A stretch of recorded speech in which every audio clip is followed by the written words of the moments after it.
Hello, hello, hello. Welcome to Arts, our anti-racism text study.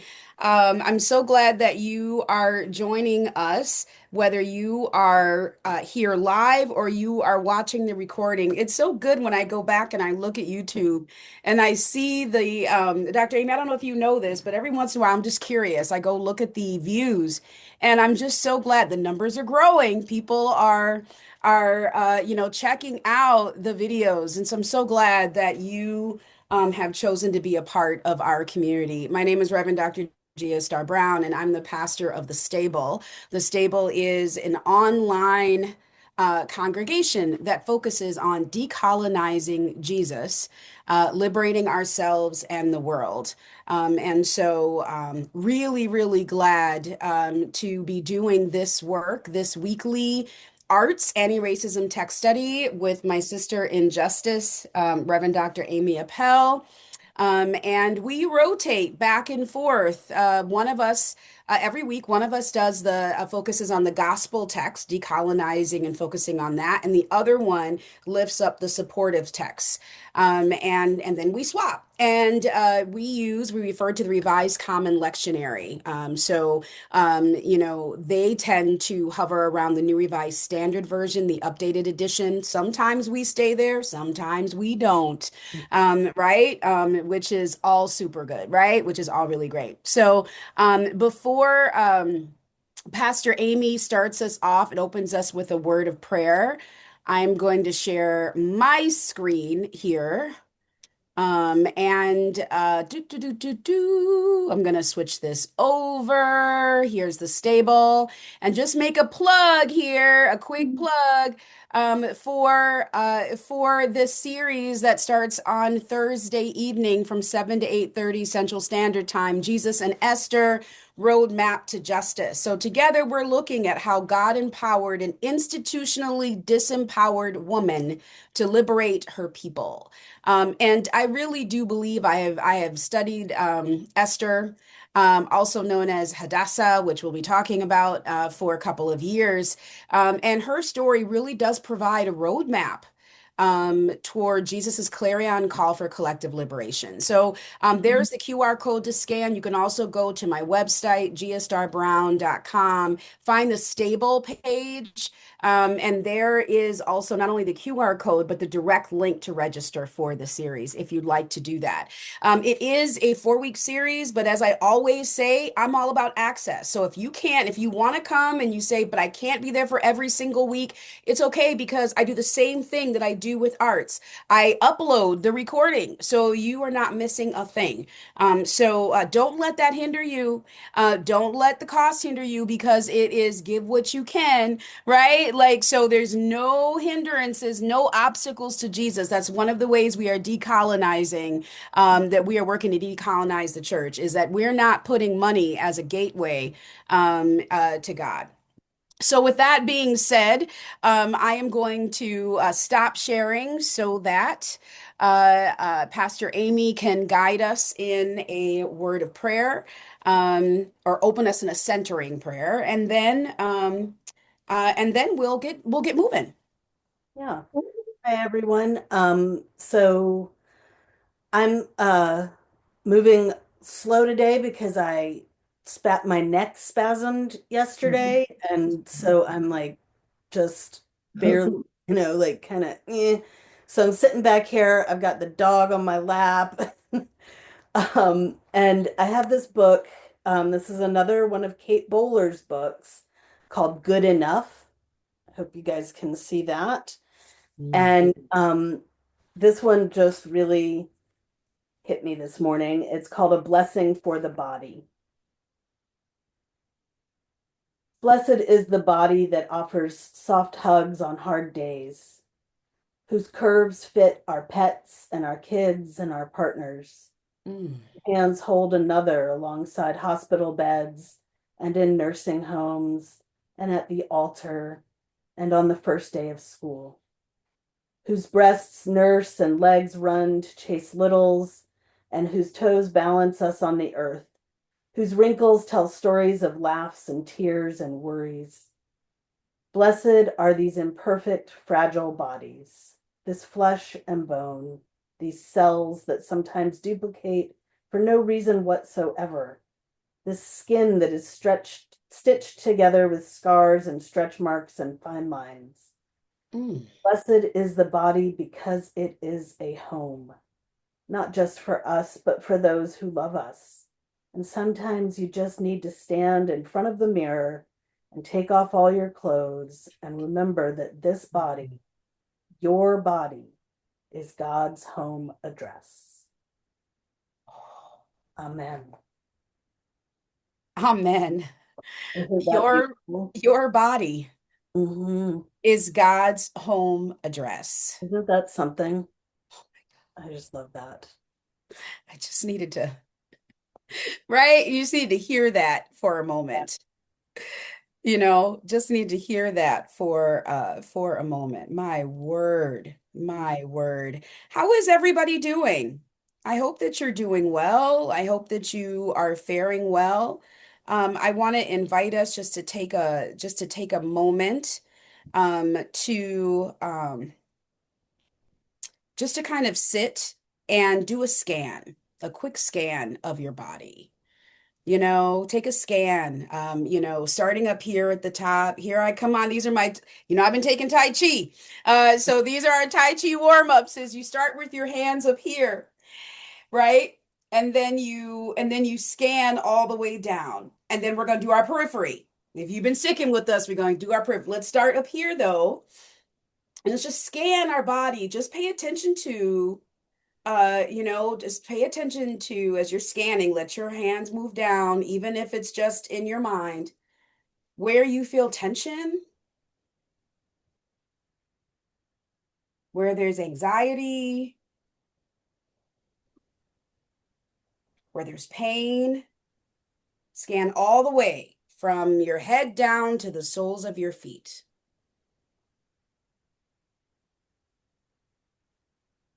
Notice that.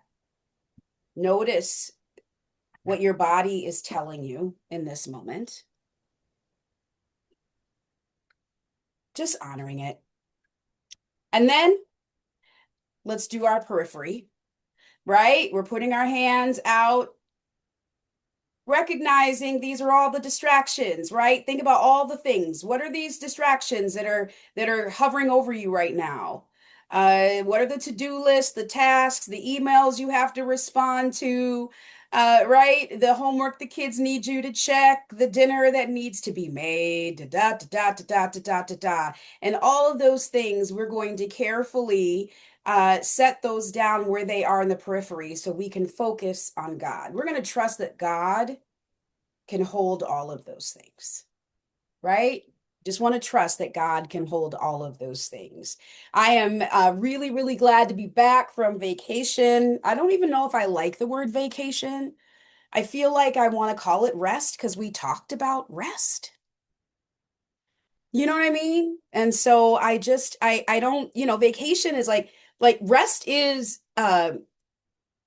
is necessary. Do you know, like, I guess I just sometimes you hear the word vacation and it's like, oh, that's optional. That's like an elective thing.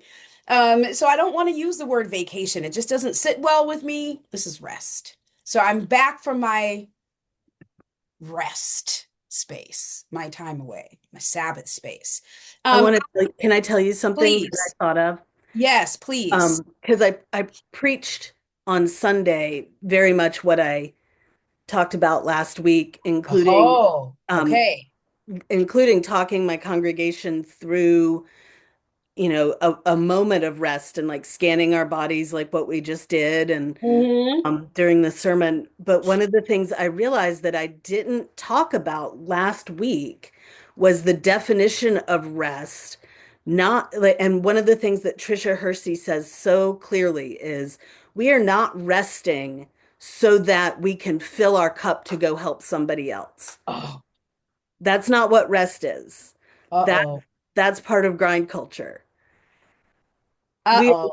we are resting because we deserve to have a full cup, Come on, accountability. As I look right? away. So we're resting just for the sake of the rest, not so that we can come back and dive right back in and use all of that rest to help somebody. Like, yes, that's great to help somebody else, but the rest is not with Yeah. that in mind, Yeah. because if it is, then that's not fully rest, right? That's about like I'm already thinking about what the next thing I'm going to do is, Yes.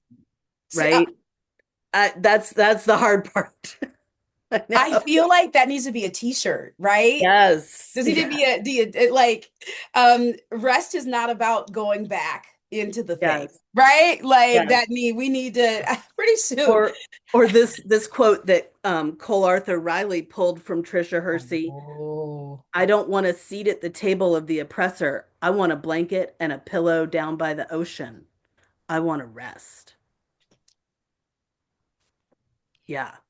when I was in Dominican Republic, Mhm. I shared that photo of we talked about last week of Trisha Hershey on that swing, sleeping, resting, broad daylight, high noon when folks are working, resting right on top of the cotton fields, right? Like it wasn't like, let me wait till everything's done, everything's over. So, yes, come on, accountability. Come on, accountability. And yes, I also want to speak this into the space, and I'm praying for healing and relief for you, Pastor Aimée. Right? I intimately know neck pain. And a lot of us know, right? So you wake up and it's just like the older you get, you don't even have to do anything. It just hurts. So I'm hoping that if that's the case, that it will also, you don't have to do anything, it will just be well. Right? It'll just be well. So like I said, I am leading the gospel, I'm leading the gospel portion of our series. And so for today, and so I'm going to read this twice. So the first time I'm going to read this, I'm going to read it from the New Revised Standard Version, the updated edition. But you know what? The next time, the second time I read it, I'm going to read it from the First Nations edition, because I think we need to hear both. The gospel text for this upcoming Sunday, what is that date? I'm really bad. What is it? 5, 6, 10th. Okay, thank you. The 10th comes from the Gospel of John, chapter 14, verses 15 through 21. If you love me, keep my commands. And I will ask the Father, and God will give you another advocate to help you and be with you forever, the Spirit of truth. The world cannot accept Spirit because it neither sees Spirit nor knows Spirit. I'm changing gender pronouns, gender language as I'm speaking. But you know Spirit, for Spirit lives with you and will be in you. I will not leave you as orphans. I will come to you. Before long, the world will not see me anymore, but you will see me. Because I live, you also will live. On that day, you will realize that I am in my Father, and you are in me, and I am in you. Whoever has my commands and keeps them is the one who loves me. The one who loves me will be loved by my Father, and I too will love them and show myself to them. Take a moment to breathe that in, and I'm going to read the second. Whew. That's all I can say about this second translation. From the First Nations version in Indigenous Bible, if you love me, you will walk in my ways. I will ask the Father to send one who will always walk beside you and guide you on italics on the good road. They are the Spirit of truth, the one this world is not able to accept because it does not see or know them.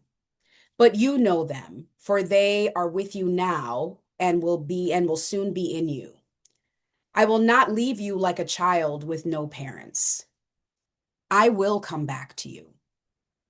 Soon this world will no longer see me, but you will see me. Because I will live again, you will also live. when that day comes, you will know that I am in the Father, that you are in me, and that I am in you. The one who walk the ones who walk in my ways and stay true to my message love me. They will be loved by my Father, and I will love them and show them my true self.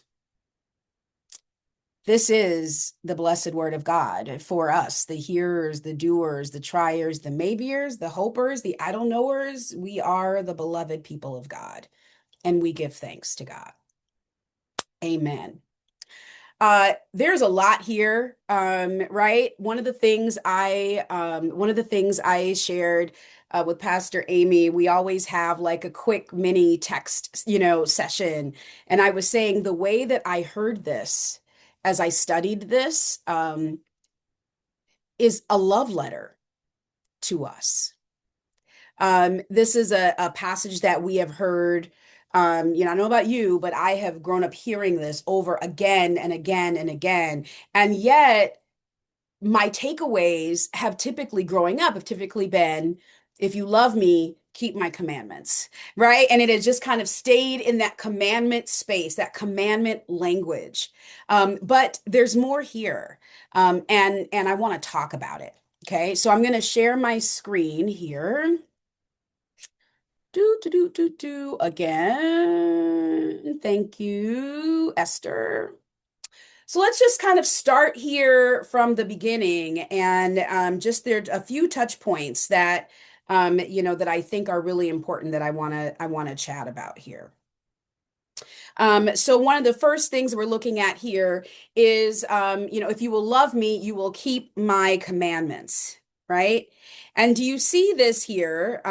This here that says just a couple of things. The first thing is I want to move beyond commandments. I want to move beyond a checklist of here are the 10 commandments. I've even heard people, I know you probably have too, heard people say, as long as I keep these 10 commandments, I'm good. I'm good. I don't need to do anything else. This is all that I have. But there is so much more than that. So we're talking about commandments. That's one of the reasons why I wanted to read the First Nations version. And again, if you decide this Sunday, if you're in a pulpit or you're leading a Bible study or you're just having conversation, you can find the First Nations version. Didn't we find it online, Pastor Aimée? Like just on the website. So if you decide that that's the version to kind of get us away from that checklist commandment language, and help people really see that, that's just another way. And that's a trick that I have, by the way. I don't really like the word trick, but it is a trick that I use. Is there are times I will pull up multiple translations of scripture, so that I can actually hear it in different voices and coming from different contexts. And I think that just kind of widens our understanding, right? And so what we're looking at here is looking at the commandments, but also as First Nations, translation says, you will follow my ways, right? You will follow my ways. So now it's not about commandments, it's about my way. Jesus is the way. You are going to follow. You are going to follow and align. We're going to align ourselves with Jesus's ministry and with Jesus's life. We're going to reach toward that goal, which is so much more than just crossing off to-dos on a task list, right? And so if we're following our ways, then and first thing I thought about was, you've heard the saying, if you walk in the walk versus talking the talk, and you already know I'm horrible with sayings, but right, like you've heard that. And I love this, you'll follow my ways, because it says then that it's not just about words, it's about action. That love is about action, not performance, not the performative piece. That first piece, that's what I hear when I see that first verse. If you love me, you will keep my commandments. You will follow my ways, is about the fact that we're talking about more than words, right? And love is synonymous with justice then, right? If we were to say they are synonymous, they are the same, which means then that justice is how we keep the commandments, how we follow Jesus's ways. And so it moves from this comfort then, because you know what? That is risky business. Following Jesus's ways, pushing for justice is risky business, because it is putting ourselves, our hearts, our dreams, our bodies on the line, in the same ways, in similar ways to Jesus. Right? And so in doing that, that is unbelievably uncomfortable. And so leads us and guides us toward this change. And so comfort is, I'm just going to make a list, which is that's why I say there's a lot going on here. I'm thinking about the recent Texas decision, right, to put the Ten Commandments in every public school. And I say, as if that piece of paper, without any type of depth or instruction or conversation, forget the fact that, oh my goodness, here's dictatorship where we can't even honor the fact that other folks, other families, other faiths, other traditions are in this space. We're just going to kind of take over.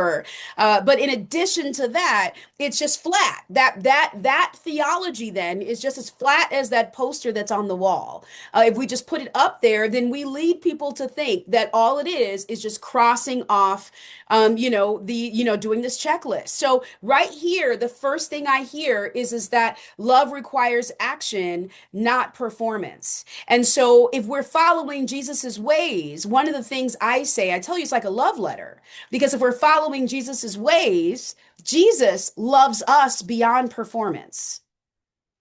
Jesus then, and just to realize then, for Jesus to say to follow Jesus's ways, that Jesus loves us beyond the checklist. That it is about then all of these touch points. What we're doing is what Jesus has done for us. What a lovely thing is for someone to say, I love you, beyond the words. I love you to move into action. I love you to make sure that you are not just safe, but that you are whole. I love you enough to move beyond my fear and the riskiness of it toward being uncomfortable in this courageous way. That is the way, like that, just right there, that sentence, that verse is what it communicates to me. And in anti-racism work, this is so important, right? Because it challenges us to move beyond the performative allyship that we have become so familiar with. Let me come in and show up on the event days when I've said I'd be there on Facebook. Let me love you beyond, signing the petition and putting my name down there. Let me love you beyond, the performative selfies. But, looking at, does our love for neighbor move beyond statements and these social media posts? Are we willing to change systems and policies and relationships and our habits for love? Do our churches say they love diversity while continuing to preserve and provide and prioritize white comfort? All of this is in this sentence. Now, for people who have been disenfranchised, people who are oppressed, subjugated, this is unbelievably good news. Right? I mean, this is healing. This is balm. This is something that we don't hear every day, that we don't experience every day, is to say, I'm here and I'm standing in the gap. So love is not a sentiment then. It becomes visible through justice, through accountability and repair. Oh my goodness, I'm thinking about what did Cornel West say? Love is justice in public or something like that. Is that what he said? In action, maybe. Justice is love in action. There you go. Yeah, something All like that. right. Like, Yeah. yeah, like the fact that it is outward, it's not private, it's not safe. Love isn't safe. So, like, just a thing to consider as we're moving into this, as we're talking about this. And so and this is why I say it's a love letter, because my goodness, um, you know, uh, so many people who are oppressed experience that flat theology. Well, I didn't kill you, I didn't steal from you. So, right? Like I don't want what you have. because I mean, people who are sitting in privilege typically don't want to sit on the side with those who are oppressed, right? People who are oppressed typically don't want to sit on the side with people who are oppressed, right? I mean, like, so recognizing like that this is a choice, this is a decision that happens. This doesn't happen to us. We don't become people who love like this. This is like working a muscle. This is a commitment. This is a decision that we're making, a commitment to stay in it and to stay in it beyond safety, right? So being in close proximity to people who are considered unsafe, it may be risky, but it also is it is tangible love. It is tangible love. Jesus says, I'm going to ask God. God will give you another advocate to be with you forever. So let me just say here before I get into these key touch points, here's the thing. When I see this, I say, the fact, now here's my language self coming in. The fact that an advocate is that Jesus is sending an advocate means that an advocate is needed. The fact that Jesus is sending the Spirit, and I love the word advocate. Let me go back and see what First Nation says, right? I just want to see what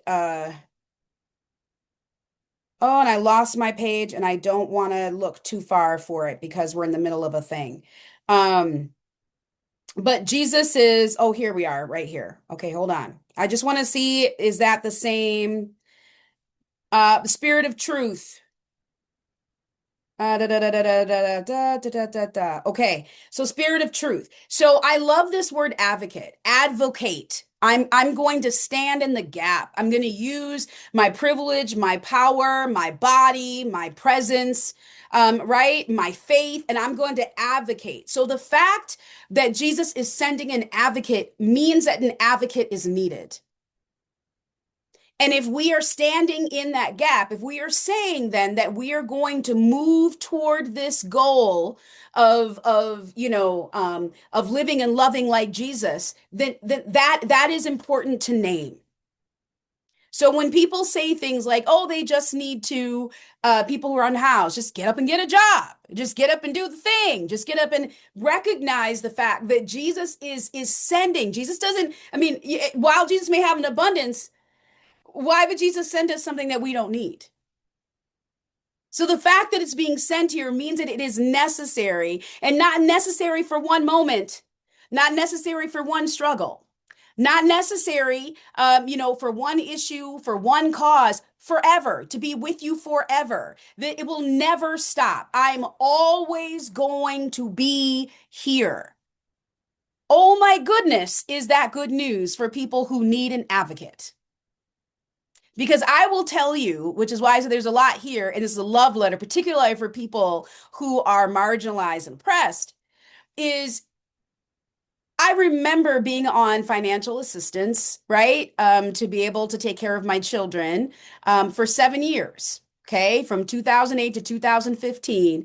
And I remember every time I would get help, I would be grateful, but I would already be thinking about the next problem, I'm so glad that we have a meal for dinner today, but my mind is already thinking about what are we going to do about breakfast in the morning. So to know, like, I'm already thinking about the next battle because I have to be prepared for that. So in this mindset, then to know that this isn't a temporary thing or a one-time thing. This is really showing us how to love each other in this letter. To know that I don't have to, there's not a scarcity of love or presence here. The Spirit stands with people then who are unheard and oppressed. Because if we didn't need an advocate, Jesus wouldn't be sending it. But wait a minute, Jesus just didn't send it to some of us. Jesus sends it to all of us, which means that we all need an advocate. We are all unheard in some way. There are elements of our identity, of our presence that are unheard in some way. We all have come from a lineage in some part of our lineage where there has been oppression, right? Like we all have been. So to know then that the spirit stands not just today, but forever. This is why I don't have to, the birds don't worry about tomorrow, right? I mean, just kind of see that God is not neutral in systems of injustice, because if so, there wouldn't be an advocate. I'm going to send you this advocate because I know the system is lopsided, because I know that you can't fend for yourself, because I know that justice isn't going to come without it. This is the reason why. Oh my goodness. That is love. The spirit empowers truth telling and healing. And this is why I was looking up the First Nations version, because in the First Nations version, you see that send one who will always walk beside you and guide you on the good road. This is the spirit of truth, meaning that being an advocate is the truth. We're going to tell the truth. We must be truth tellers. Which brings us back to, oh my goodness, how uncomfortable, right? And why courage is needed, because it's scary to be a truth teller, says the pot, right? Like it's terrifying. For those of y'all that know me, I've been a truth teller. I no other way to be, but it was survival for me. When you can't get any lower, you may as well speak for yourself. So the spirit empowers truth telling and healing. And so if you know, it's kind of like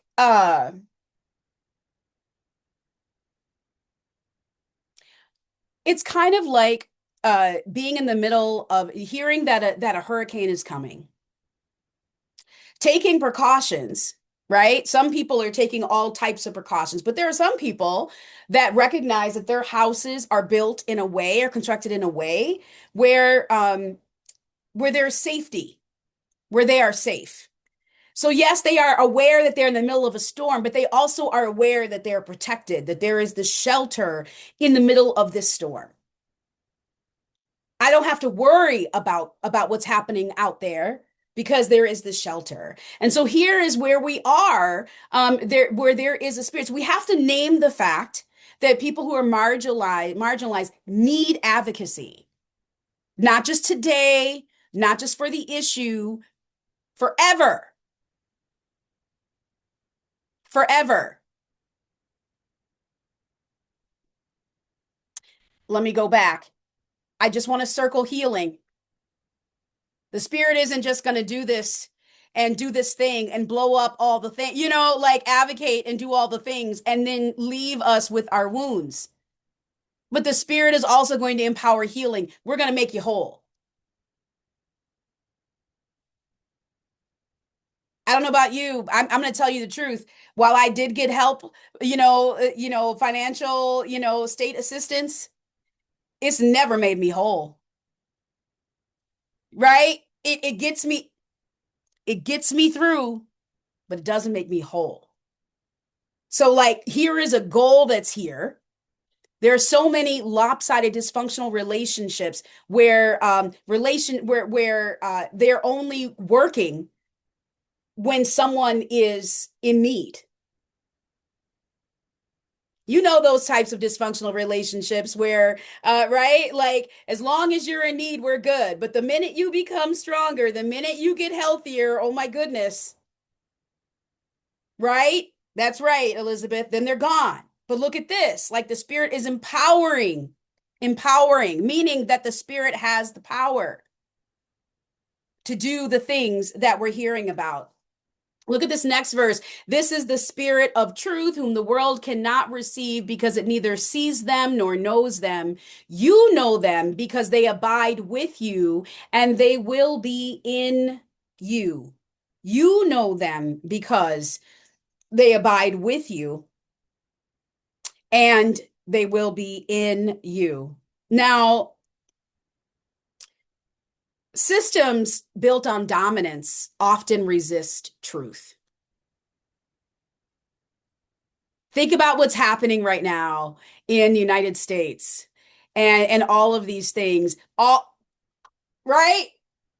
there's my little periphery. This is what's happening, right? There's all these other things that are going on. Not truth, distractions and blurred lines, right? So they oftentimes resist truth, the truth about slavery, the truth about colonization, the truth about indigenous erasure, the truth about anti-blackness, the truth about white supremacy and theology and church history in our country, the truth about our anti-LGBTQIA stance, the truth about gender injustice, right? It is about the truth. So recognizing that truth telling in a world that cannot receive, does not have the capacity, cannot.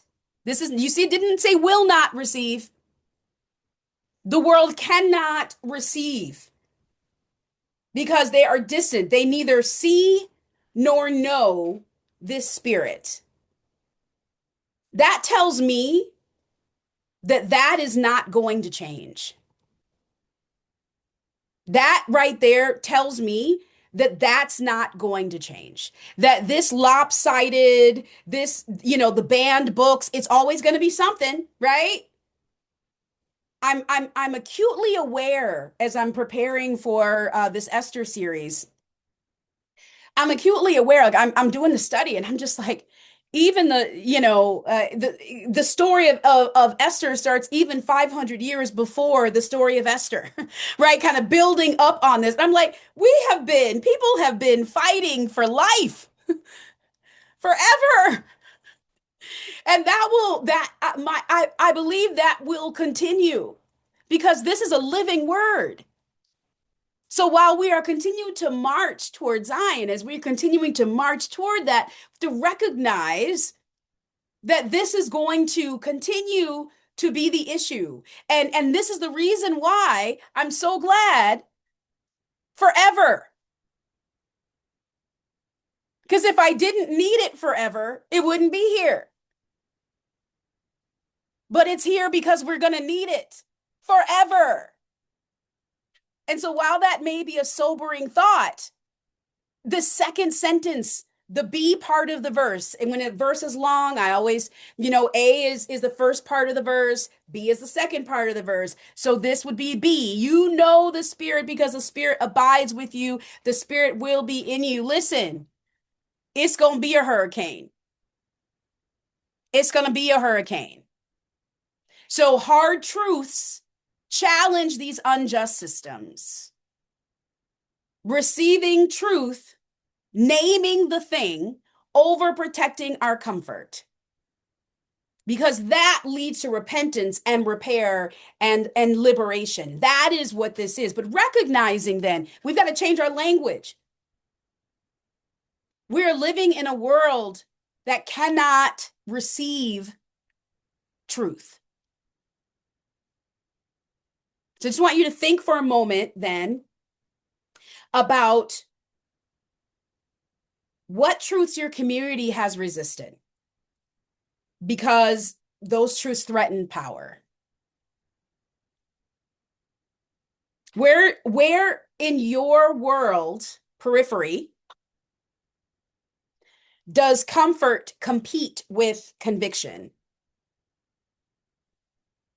Because anti-racism liberation requires communities that are willing to receive hard truth rather than protect comfort. So as long as communities do not receive truth, then they are communities of the world. You see, like there's no lukewarm here. There's no compromise. Like this is where we are. No, no lukewarm here. I will not leave you orphaned. I am coming to you. This here is probably this is the verse that made me cry. When I think back to times of slavery when mother and child were separated.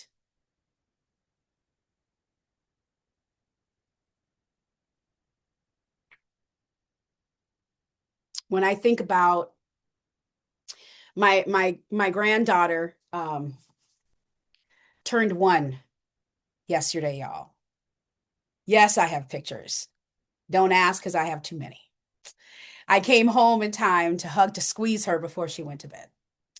And one of the things that she's doing now is when mommy leaves, right? As you know, right? The kids, as they get older, they worry, like, when is mommy coming back? When is daddy coming back? Like, are they coming? Are they coming back? And one of the things my daughter says to both of my grandchildren when she leaves is she gets down their level and she says to them, I am coming back. Mommy is coming back. Mommy will come back for you. And it is, and my grandson repeats that every time he thinks about her. He will say to me, Go, mommy's coming back. And I was like, yep, mommy's coming back. And it is a space of comfort, right? And so to think about how many people have, and I just my own lineage, right, in terms of slavery, but how many times that couldn't be said. And what a love letter to know. Jesus is like, I'm not going to leave you as an orphan. I'm not, Jesus is resisting abandonment. I will not leave you like a child with no parents. I will come back to you. Jesus refuses to abandon us. Well, look at this. Racism creates orphaning.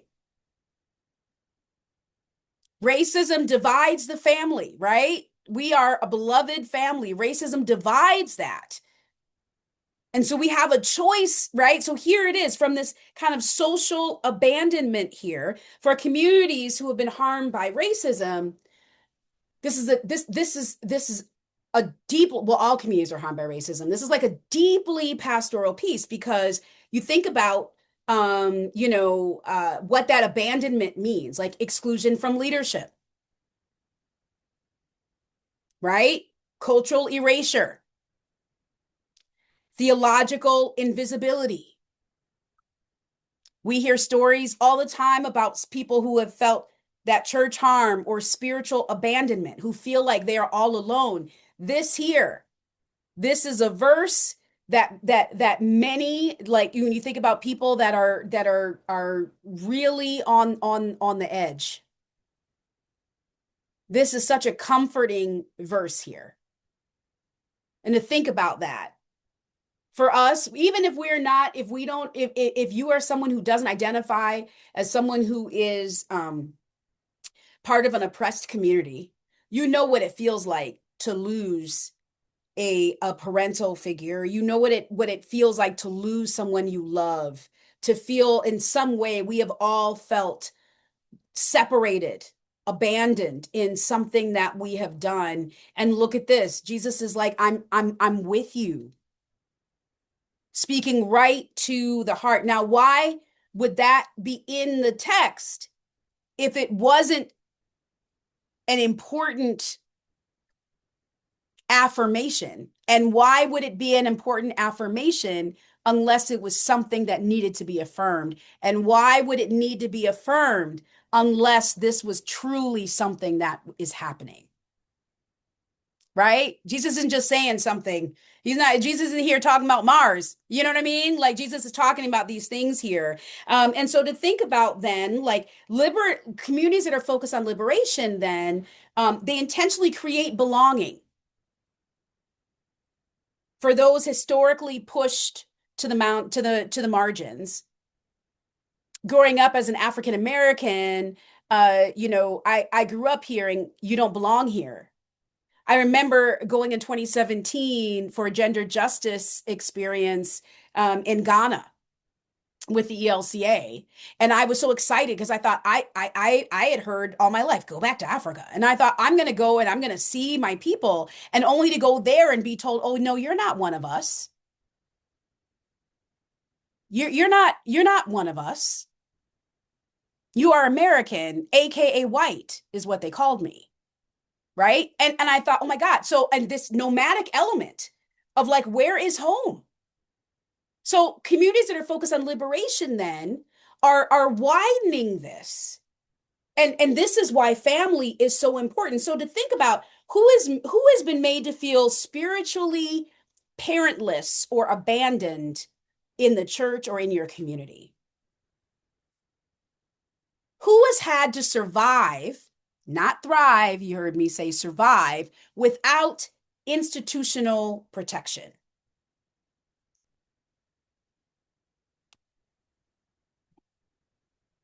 You will know that I am in my Father, and you in me, and I in you. When that day comes, you will know that I am in the Father, that you are in me, and that I am in you. This is relational, right? This is not about hierarchies and who has power. This is about we're in this together. I'm literally here with you. We're called to mutuality, right? And so if that is the case, that means then that if God is in me and I am in God, that every single culture and identity reflects God's image. How incredible is that for people that have been told, right? For our queer siblings that have been told that, oh my gosh, there's nothing about you that is godlike, that is holy. This verse alone, I'm with you. And that you is in Greek is like you, but also like you all. Like it isn't singular, which means that nobody has exclusive access. Like everybody has access, every single person. So this here challenges systems that are built on domination and hierarchies here, and gatekeeping, because none of this says I'm with you as long as you do, I'm with you, through the past, or no, everybody has equal access. Okay, so now we're talking about mutuality and interdependence. We're talking about shared dignity. It rejects this racial partiality, and moves toward this. No race, no culture, no theology has exclusive ownership of God. That's what this says here. And finally, here is this resurrection hope. Because I live, you also will live. For people, even the literal death, right? The literal, when people are worried that their lives are at stake, because people's lives are at stake. This here, this is a love letter. Because I live, you also will live. It's survival language. Resurrection isn't an abstract thing. That means that it's resistance. Oppressive systems don't get the last word. Hope empowers us to resist and to transform. It also means that oppressive systems are not eternal, that we're going to survive beyond the oppressive system. We're going to get through this. Death dealing institutions don't get the last word. And this here is kind of the crux of Black theological traditions. This here, that we're going to survive, we're going to live beyond all the death dealing crap that's happening here. This kind of moves beyond that. This is the good news. Like, and this is why I say it's such a love letter. It's such a beautiful love letter when people really do feel as if things are, as if we're not going to make it. Beautiful love letter here. And so I myself was moved to tears as I did this study, because I thought, my gosh, I didn't even read, sometimes, you just stay in the 10 commandment language. You see how much is here beneath that 10 commandment poster. And I wonder, what verse speaks to your heart? Like, what is the verse that is the love letter to you? What is the piece that's like, oh my gosh, I needed that this morning. I needed to know that when I'm going into something where I feel alone, I need to, right? Like what is the verse in every occasion? What is that you need? So I'm going to say this in closing. One of the things I've decided to do is to create like a mantra, right? Like an affirmation where you inhale one part of the verse and exhale the other part of the verse. And so even to think, right? Uh, inhale because I live, right? Right? I live in you because I am in you, right? And so I just in my mind to consider what does that look like to actually create a mantra. You know, because Jesus lives, I also will live. I am in the Father, Father is in me. And finding whatever that is, whatever verse that is, right? Uh so I'm in a deep space of gratitude. I feel loved today and I feel seen today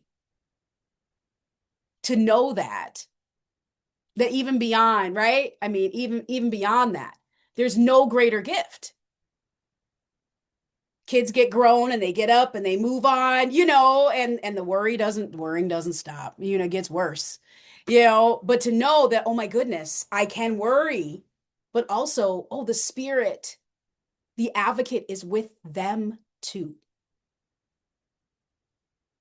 Wherever they're going, whatever they're doing, I'm not hoarding. It's not just for people over 21, like whatever. It's everybody. Oh my goodness, I can breathe. I can breathe. I want to invite conversation before we pivot to the supportive text.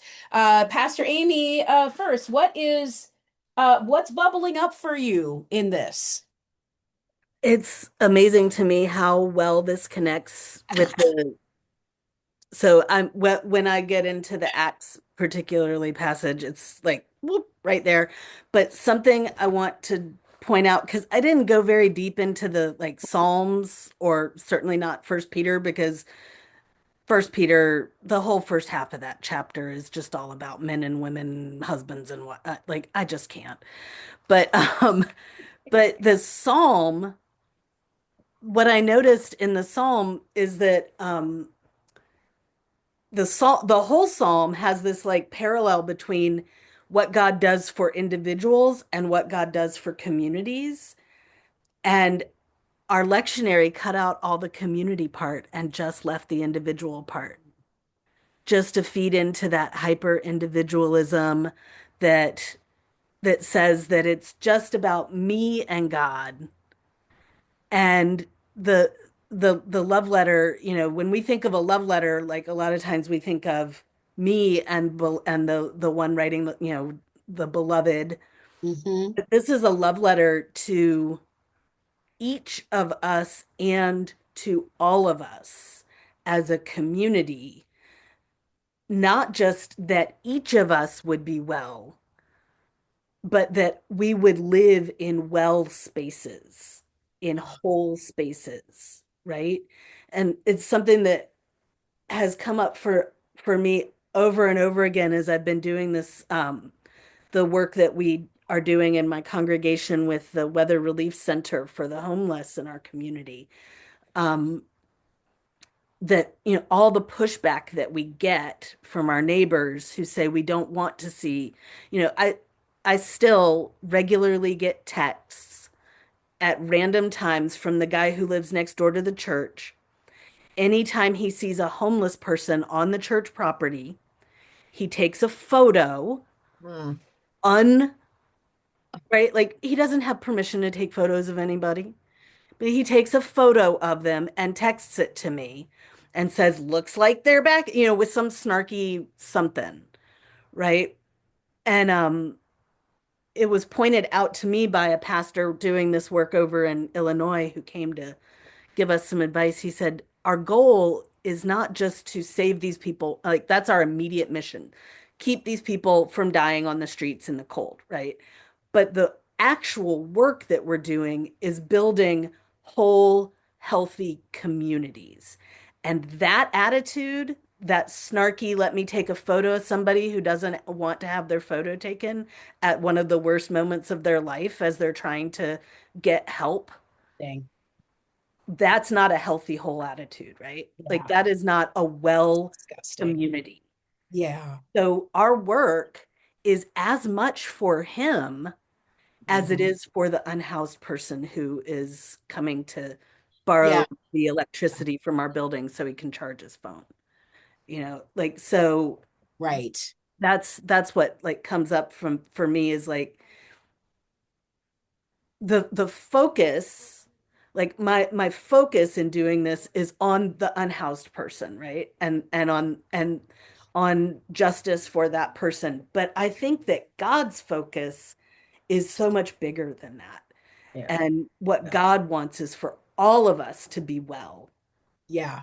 Yeah. And Yeah. and a lot of times the people who look like they're not marginalized are the least well among us. I mean, that's what we're seeing Mhm.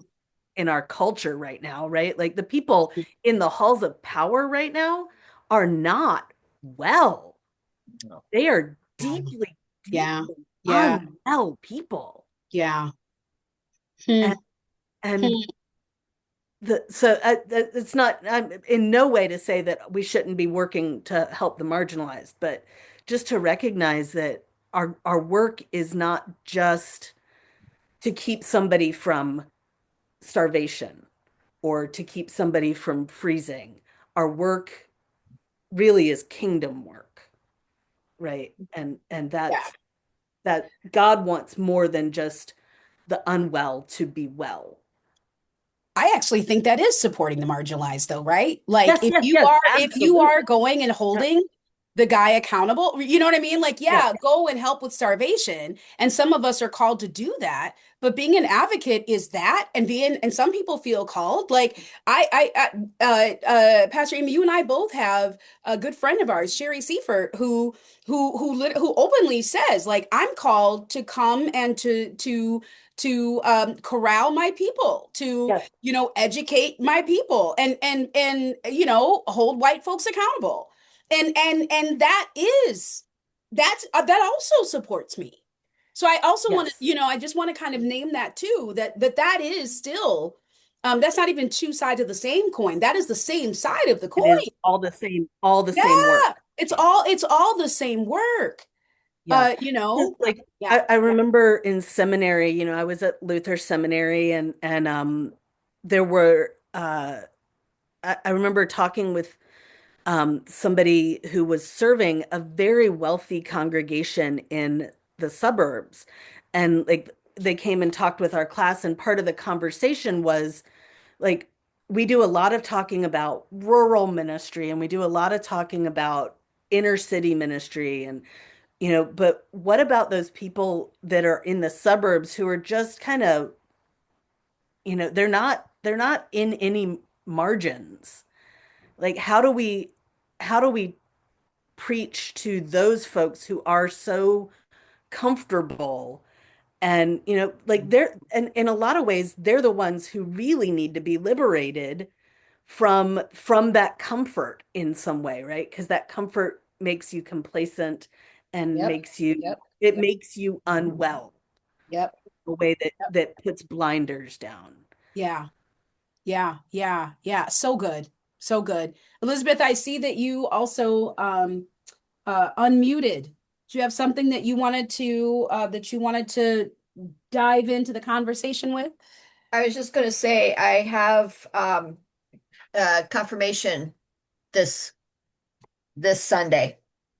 And on one hand, I was sitting there thinking, okay, so we've got all sorts of spirit stuff here in confirmation, and that's really good. But to be able to do confirmation and a love letter from Jesus at the same time, it's like perfect. It's Mhm. just it just kind of makes everything all fall together, and it makes it so that it's not just okay, now you're confirmed, so make sure you follow those 10 commandments because you're going to get in trouble. I mean, that's just an awful message It is. when it comes right down to it. So It yeah, is. I was just thinking, oh yeah, it's all coming together.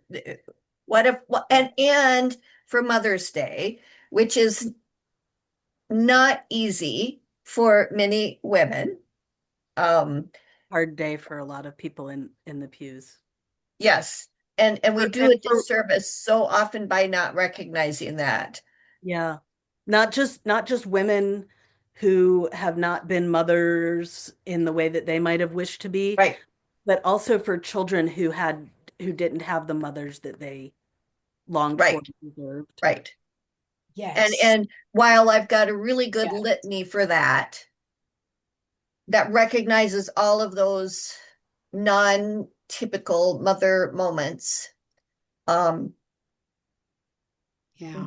but Yeah. to be able to, like I said, to be able to say, yeah, but there's truth here that if you are just willing to think beyond the Ten Commandments, what wonderful, glorious good news this is, not just for confirmation, but for parents everywhere who are struggling and for children everywhere who are struggling. Yeah. Um, so I just wanted to say thank you for that because this just helps pull those pieces together. Oh, I'm so glad. I'm so glad. Right? I'm in it with you. I'm in it with you.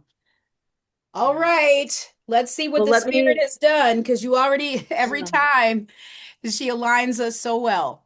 Right? absolutely. So, so yeah, the supportive texts start with Acts 17, in which Paul speaks um, before it's the speech at Mars Hill, which is funny because a few minutes ago Dr. Gia said something about Jesus isn't talking about Mars, but actually Paul kind of is. So so I'm going to spend most of our time on that Acts passage because there's so much there. But like I said about the Psalm, if you look at the way that the lectionary broke down the Psalm, the first what is it? The first 7 verses, our Psalm picks up at verse 8. The first 7 verses are about what God has done for the people as a whole, the remembrance of what God has done for Israel. Um, and then it goes into from what we have in it, Psalm, 8 on, there's a couple of verses that are about the people, and then the rest of it is really if you look at enterthebible.org, they have a little piece on this psalm there, and it shows the parallels between the first half and the second half of what God has done for the people, what God has done for me. And then First Peter is the first half of this chapter is instructions to wives on how to obey their husbands. So, like, already I've left the building, at that point, like, before I even get to verse 13, I'm like, whatever, I don't know what Peter's on about. But the verses that we have are they're good verses. They have, the problem is that you can't just take them out of context. You got to put them into the whole passage, but it is, about the difficulty of being persecuted for speaking God's truth, and trying to follow a godly life. So I'll let you guys pick up on First Peter if you want to, but I have a lot to say about Acts. So the Acts passage, it starts right at verse 22 in the lectionary, but the story itself starts at verse 16.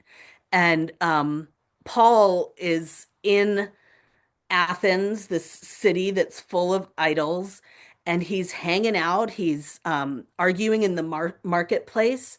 And one of the things that we're told about him arguing in the marketplace is that he is there arguing with the Epicureans and the Stoic philosophers. And the thing about that is really interesting is that Epicureans and Stoics sit on opposite ends of the philosophical spectrum.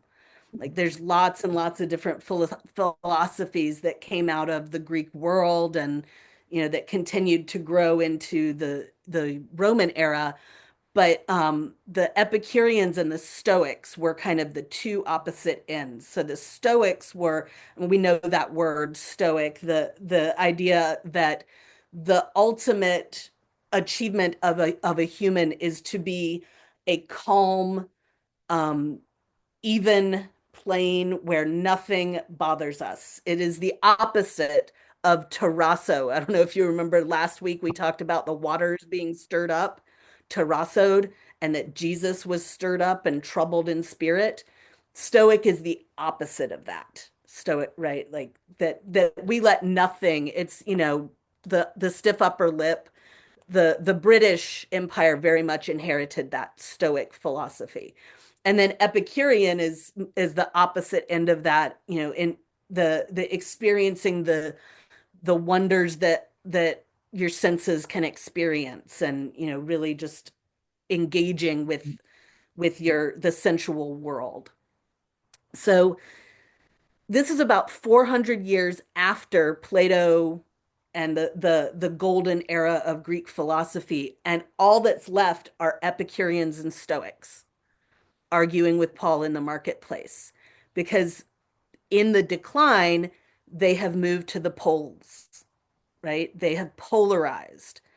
And so now the only views that are being argued in the marketplaces are the extremist views, those polar opposite viewpoints, which I think says, that is a familiar scene to us, right? Yeah. Like we know what it is like to be in a society in which the polar extremes have taken the largest voices, and there's very little gray area in between, right? So Paul is hanging out, he's going around looking at all of this, and he's having these conversations. And some people start to say, what is this guy talking about? They actually call him a babbler. They say, what does this babbler want to say? And they say he seems to be a proclaimer of foreign divinities because he's talking about the good news of Jesus and the resurrection. And the reason they think that he's proclaiming foreign divinities, the reason they put it that way is because in Greek, when you talk about Jesus and the resurrection, Jesus is masculine, the resurrection is feminine, and it sounds like a deity and his consort. So they think that he's talking about like Zeus and Hera, Ares and Aphrodite, Jesus and the resurrection, and these are foreign deities that they've never heard of. And so they are upset, and they want to take him to find out what it is he's talking about, because remember that Socrates 400 years ago was killed. He was executed for proclaiming foreign deities. So they are accusing him, Paul, of the same thing that Socrates was executed for. And they are taking him to the place, the Areopagus, Mars Hill, which is both the temple of Mars in Athens, Mars Hill, Areopagus, and the word just means Ares's hill. But the Areopagus is also the court, the group of elders that convene just in front of that temple, and they are the Inquisition. That's their job. Their job is to hear what philosophers are saying and then decide if that is within the bounds of the rules of their society or not. Is it okay for this person? They want things to be clear cut, black and white, no gray areas, right? And so whenever somebody comes before them, their job is to say, ooh, this is much too mushy for us. We need you to nail this down or get out, right? So that's what Paul is standing in front of this group of people to do, is to defend himself from a death sentence, right? And to demonstrate how this philosophy, as they understand it, can be acceptable within the bounds of their understanding, right? And if he doesn't, they are going to put him in jail and possibly kill him. So, no, wait, I don't want to go there yet. Sorry. Um, so he stands up in front of him, and this is where our text picks up, and he says, I see how extremely religious you are in every way. And the NRSV UE now says, I see how extremely spiritual you are in every way. And that is a weird translation. And I'm going to show you this because this this word, it's a hapax again. It's a word that is only appears one time in all of Christian scripture. And it means literally, they say very religious, but it is a it can mean superstitious. So it whether it sounds to our ears like a compliment, but it could be taken either way. Paul is I think using this word on purpose to both compliment them and uh the opposite of that, detract from them at the same time. He's saying you are both very religious and also very superstitious. And the word actually means afraid of demons. That's what the broken down base words mean, that is afraid of demons. But the context, is you are more religious than others. You are, or maybe you're more superstitious than others. Hmm. So he says, I see how extremely religious you are in every way. And then he goes on and explains, this is what I've seen in your city. And I see this, all of your statues and temples to all of these deities. And then I see this little statue, this altar to an unknown God. And he says, that unknown God is the one I'm talking about. So he's finding common ground with them, and he is pushing himself into the realm of what is within their, right? Like if there's an altar to an unknown God already set up in the city, then they can't object to him talking about that unknown God. And so he's trying to connect himself to this unknown God is the creator of the universe, and really what he's saying is this unknown God is the only God. The rest of these, like a real God, wouldn't need offerings and prayers and shrines and human created things. A real God, like what he's pushing towards in this argument is that all of these other gods that they've got are human creations. But he can't say that outright because they would kill him.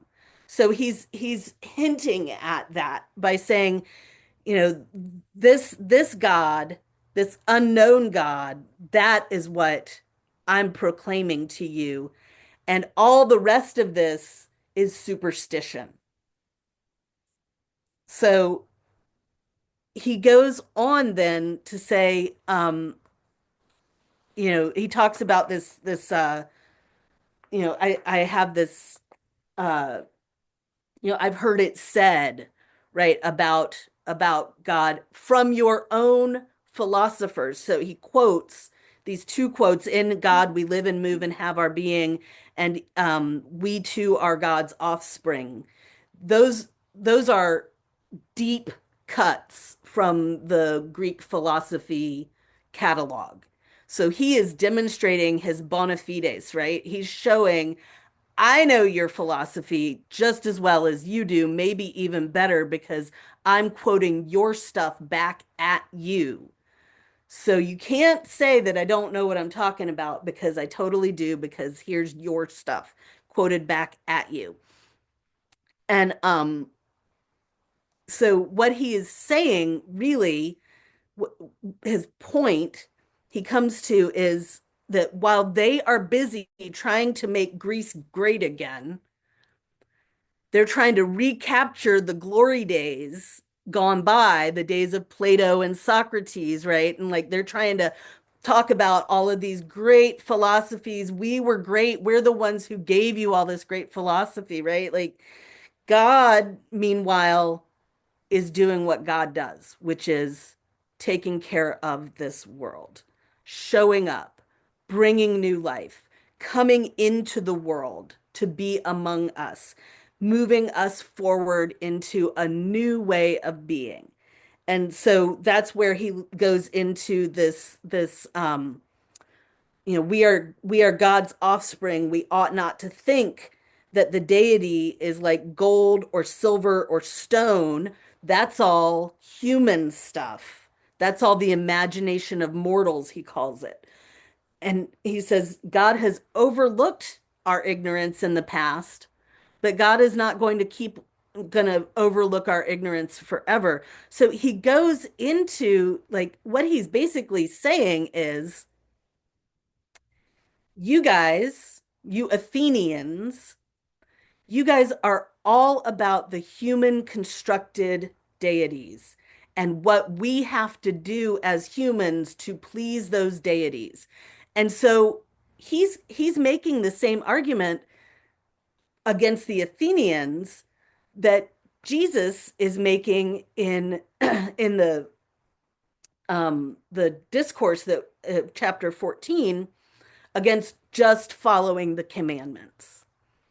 So the Athenians are doing the equivalent in their pantheon of putting the commandments up on the wall and saying, well, that's it. That's all I've got to do.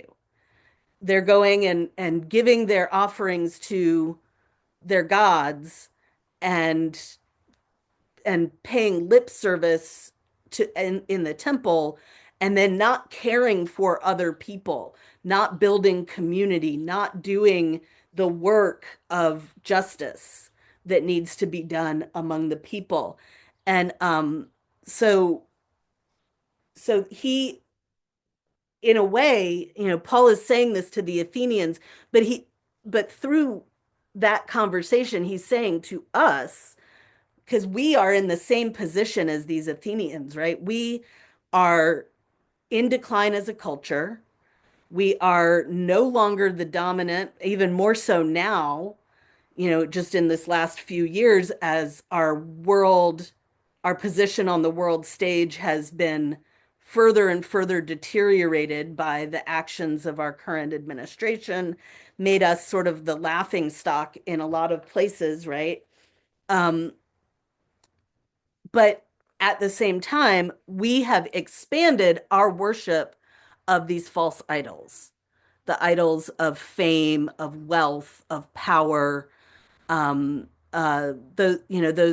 kinds of, the idea that we must always grow, grow, grow, like everything has always got to be expanding and getting bigger, and that like we've made that another of our idols in the same way, if Ares is the god of war, we are certainly worshiping Ares in our culture, right? I mean, we're about to change our Department of Defense to the title to the Department of War, right? We are worshiping Ares, right? So that and less, even as we're putting the Ten Commandments up on the walls, we are also worshiping these other deities and making the Ten Commandments into a deity of itself in a way, right? We're certainly turning that into an idol by putting it up on the wall and saying, this is what you have to do.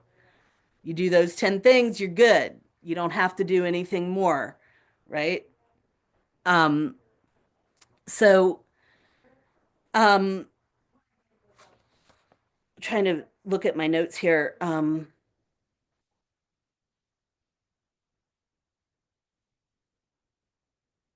Yeah, this is all stuff that I'm looking at like a sermon that I preached on this, and I don't think I need to like read the whole sermon to you, but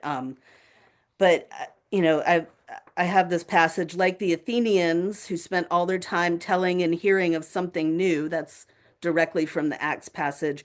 We in modern American church spend an awful lot of time throwing around ideas and solutions for church growth, right? Like we're always looking for the next new thing that's going to get the people in the pews and grow our church and make us bring us back to the 50s and 60s when the church was the center of the culture. And, now we're trying to make America great again. Um, and so we in America, we are extremely religious in the same way that Paul talks about that. Extremely religious, that word, right? We are that kind of extremely religious. And we are giving our devotion to these other gods 167 hours out of the week. And we come to the church for one, maybe 3 hours of the week. And, and then while we're there, we spend our time deciding exactly which of the commandments are the most important for us to follow and how we're going to game this system to get ourselves to God, right? And Paul is saying, no, we don't have to game this system. This God is happy to come to us, which is also like really freaks out the Athenians because the Athenians are for sure um like dualists, right? Like they do not like body stuff. Body stuff is especially the Stoic side, right? The Epicureans are more on board with that, but especially the Stoic side, they they find the idea of a god who would take on human flesh just like scandal. That is a scandalous idea.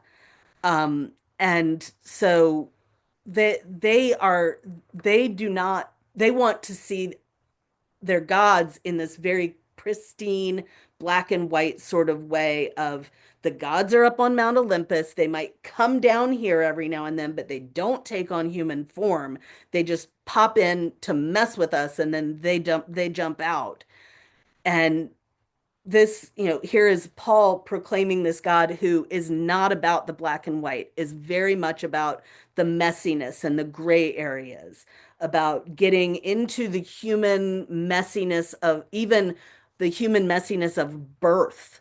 Like, this is a God who is willing to go through even that messy ordeal and the human messiness of death. And so, that this is a very different God from what the Athenians are used to. And they're horrified and scandalized by it. But Paul is ready to go ahead and proclaim this this is the unknown God that they have in their midst, and they have not they don't know, they don't recognize that unknown God there in their midst because they're so busy with following the commandments that are up on the wall, to mix our metaphors a little bit. So that's the other thing. I just want to share this because it's directly related to what Dr. Gia was talking about. Um, and I'm going to read to you. Was in a sermon that I wrote on this. In Greek mythology, there is a river called the Lethe, and it's the river of forgetfulness in Hades. So when the dead go into Hades, they stop and they drink from the Lethe in order to forget their lives on earth so that it won't be torment for them to be in Hades. Um, so Lethe means forgetfulness. That's why the name of the river is the Lethe. The opposite of Lethe is Alethe, which you would think means forgetfulness, but doesn't. It means, I mean, you would think it means remembrance. If Lethe is forgetfulness, then Alethe would be remembrance, the opposite. But Alethe actually means truth. So truth and remembrance are the same thing in the Greek. And that is what Jesus has said he is. I am the truth. I am remembrance. So I think especially in a culture that is trying so desperately to rewrite history and forget history, to leave out all of the parts that make us look bad, to know that Jesus is truth and truth is remembering. I think that's super important, and it relates to what Paul is trying to say because he wants them to remember not the food they need to feed to the next idol, but that they are they are, what's the word I want? Well, that they are children of the creator God, this unknown God who created the whole universe and who doesn't need us to validate God's worth and by offering our prayers. What God needs us to do is to be followers of this Jesus who came to show us the hope of resurrection, to show us that God is a God of life and of new ways. And Paul was trying to build outposts of the kingdom. He was trying to build little communities that were living as if all of this stuff was true, right? Where they were, that we're working towards wholeness and wellness, like we were talking about. That's the kind of community that Paul is trying to build in his travels. He's trying the church communities, well communities, whole communities. And so, yeah, that's what I got is a whole download there. It is a big download. And I went and you were talking and you sent me on a whole little, I went as you were talking, I started looking up that terminology. And I love how you kind of provide the background for like the context for um, you know, uh, how Paul is entering into that space Hmm. and kind of what's happening because we don't always have that. And so Yeah. I started digging. I'm like, do they all say religious or spiritual, or do they all, like I'm looking. I start digging and looking it up, Yeah. and and I think that I just love the way your mind works. Right. So before I say anything else, and I'm aware that we're almost at after time, which is at/after, right? But I want to make room because I've run my mouth a lot. So Elizabeth or Elsie, is there anything that you want to share? Anything that's kind of moving in you from what Pastor Aimée lifted up?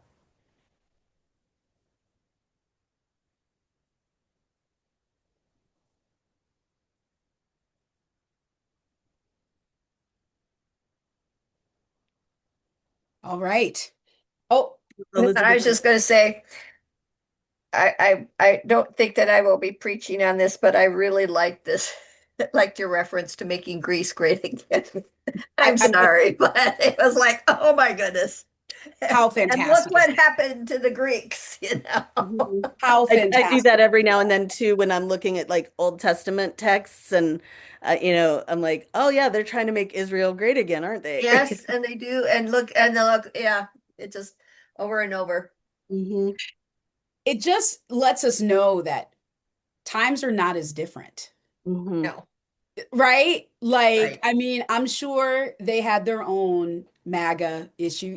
Like Yes, times are not as different. And here he is stepping in that space. Yes. Well, And you got to tread lightly, right? Like and be careful. And he's also speaking like all this truth. I yeah. didn't mhm. know about that term. I can't even pronounce it that you found. Yeah. I Which is can't. another rabbit hole I went down, right? Yeah. I also And happen to Aethydimonesterose, maybe? Just right. but just also, saying. But I mean, it's so good. And Hmm. I, And in the my idea mind, of truth and yeah, remembrance being so right. connected, right? It Hmm. really Yes. is. You cannot, you can't, otherwise you are recreating, which Hmm. Hmm. is what we are seeing a lot of. Truth and Hmm. remembrance are, when you think about the concepts, it's like, oh, that makes so much Yeah, yeah, sense. yeah, But yeah, truth and remembrance are that closely connected. Yeah. And if you think about, you know, you can plug that scene of Paul standing before the Areopagus. You can plug that into so many places in history, right? Like the Yep. Inquisition, Yep. the Red Scare, mm, Yep. like every empire comes to the point where they have to crack down and create this board that's going to tell who is in and who is out. yeah, And without truth, without that remembrance connection to truth, yeah, truth yeah. becomes right. That's what we're seeing right now, right? Like Right, truth is Yep. right, whatever whoever wants to say exactly. it is. Yeah, Yep. yeah, yeah, yeah, yeah, And like yeah, that's what George Orwell, like if they can convince you to say that one plus one equals three, Right.